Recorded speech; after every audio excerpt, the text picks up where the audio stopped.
Hey, Cobalt here, and I'm going to show you how to do a simple shine effect in Photoshop. I'm going to show you what to do and what not to do.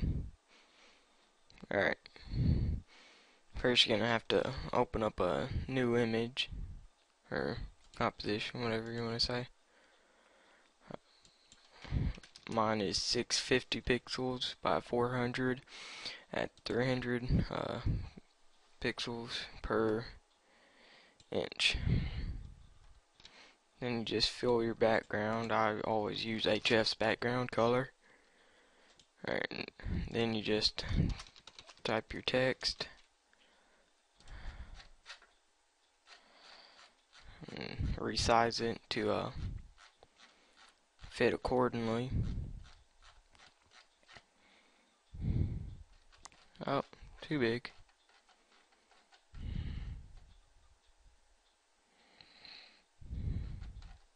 Alright, there, that's about it. And you can center it, not really necessary, but I do it.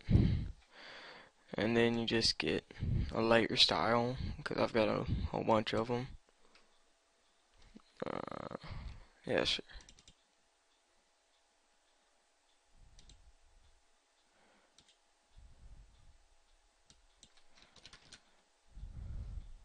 Make sure everything looks right, because sometimes with different resolutions things tend to mess up.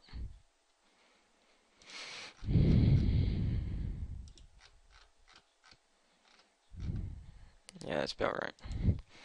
Now what you need to figure out whenever you do a layer style is,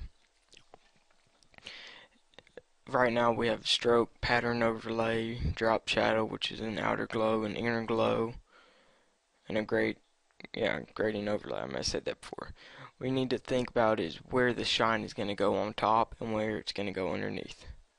It's going to definitely go on top of the drop shadow, pattern overlay, and gradient overlay, and inner glow, or yeah, inner glow.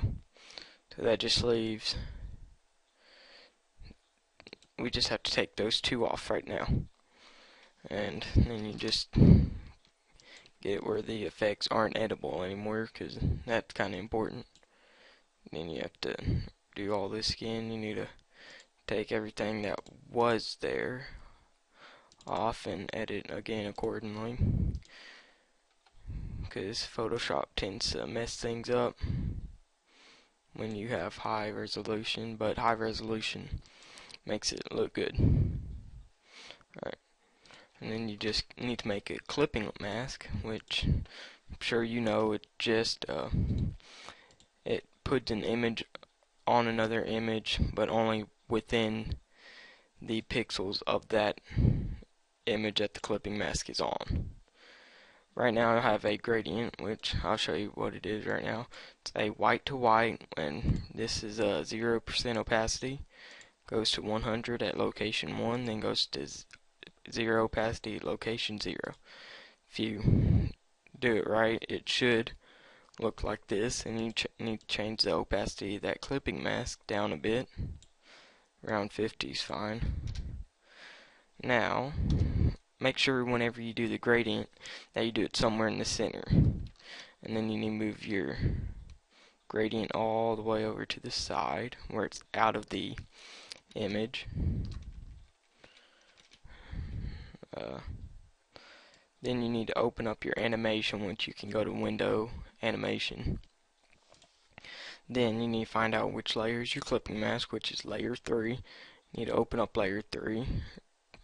This right here means insert a keyframe. So you want to bring this all the way to the beginning where you want the animation start. Hit that. Move it over, say, 3 seconds. Then you need to move your clipping mask all the way over to the side. The thing about using the timeline animation is you don't have to tween, and that'll save you a lot of time in the long run. It takes a bit getting used to, but once you get used to it, it'll be a huge help in animation.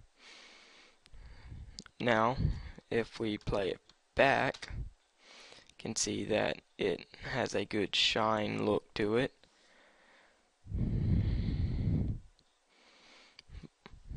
But it will go on until the 10-second mark.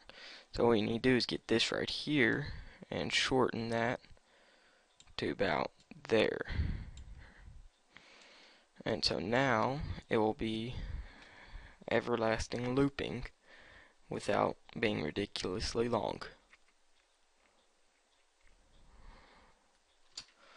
Now Control Shift Alt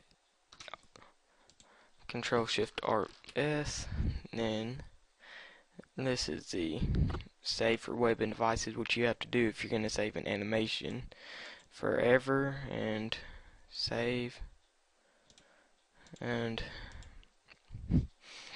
that's the correct way of doing it, or more my way of doing it. Now, what a lot of people seem to think shines look like for some reason are like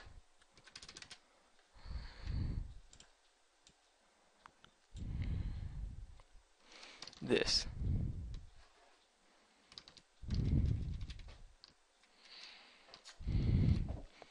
Where it's just a really soft gradient and messed up right there a bit, but that doesn't matter. Yeah, I'm gonna fix it because I'm gonna be OCD about that. There we go. And so, see, you can see how it's just basically a real soft gradient, so it looks more like a light rather than a shine. I mean, you can use this if you're going for like, if the object you're using the shine on is supposed to be soft, flat, matte, but most of the shines that people use are shiny, so glossy, so it'll look more like the other way of doing it. Another thing people tend to do is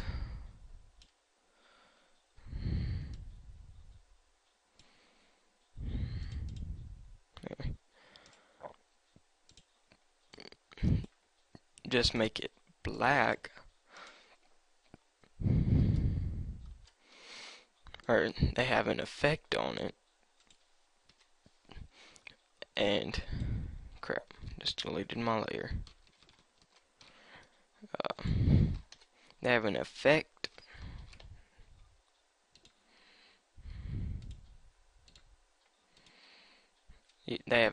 on it, or they have a effect on the layer, which makes it a layer style, and they think their animation isn't working because they don't see it.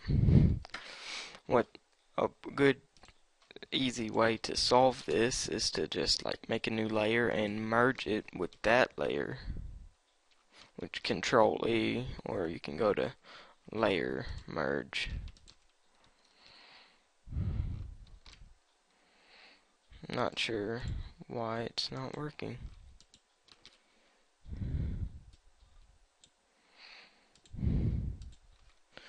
Huh. Merge. Let's just do that. And no, that didn't work either. No. There we go. Sorry about that. Sometimes Photoshop likes to make me insane. Right. So now you have just a simple light.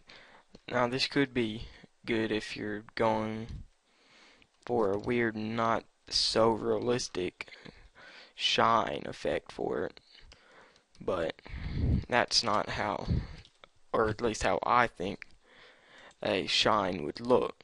My shine looks more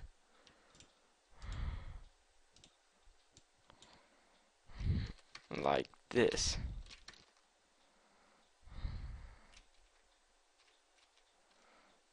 And a lot of times when you're doing shines and stuff, or any animation, you have to go by frame, make sure nothing looks bad or weird, because in a normal image, whenever you're not animating, you only have one thing to look at, and that's that image. In animation, you have different frames. Well, my name is Cobalt, and that was an animation. That was a tutorial on how to do a shine animation.